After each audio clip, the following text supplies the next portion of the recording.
દેશના વડાપ્રધાન એના પાસેથી અપેક્ષા લોકોની ખૂબ મોટી હોય, એમાં પણ જેને 10 વર્ષ સુધી શાસન આપ્યું હતું લોકોએ, 10 વર્ષ પછી દેશના વડાપ્રધાને પોતાના ભાષણમાં પોતે જે સિદ્ધિઓ મેળવી હોય એની વાત કરવી જોઈએ.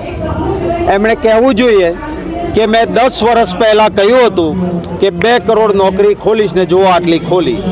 એમણે કહેવું જોઈએ કે મેં કહ્યું હતું કે મોંઘવારી નાબૂદ કરીશ પણ 400 રૂપિયાના ગેસના બાટલાના 1100 કેમ થયા, જવાબ આપવો જોઈએ. એમણે કહ્યું હતું કે ખેડૂતની આવક બમણી કરીશ, ખર્ચો બમણો થઈ ગયો, જવાબ આપવો જોઈએ.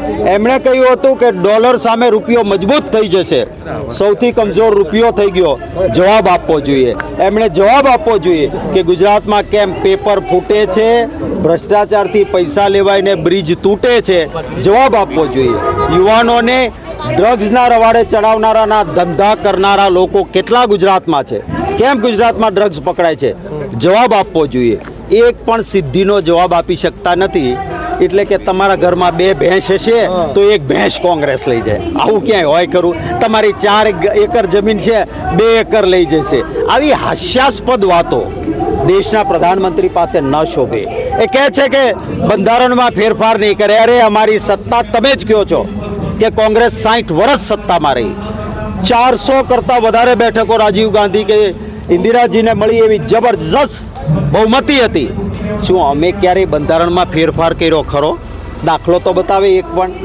લેખિત એણે આપવાનું હોય જેનો ભૂતકાળ ખરાબ હોય. અમારો ભૂતકાળ પણ સાફ છે.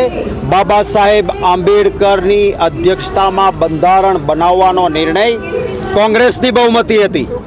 એ કોંગ્રેસનો નિર્ણય હતો કે બાબા સાહેબ બંધારણ સમિતિના અધ્યક્ષ બને. આ બંધારણ જ કોંગ્રેસે બનાવ્યું છે. અમારે લેખિત રીતે હોય એ લોકોના દિલમાં લખાયેલું છે, અને અમારા પણ દિલમાં છે. કમળો હોય તે પીળું ભાળે, એમને બંધારણ બદલવું છે. ચોર છે બીજાને ચોર કે, આ રીતની પરિસ્થિતિ છે.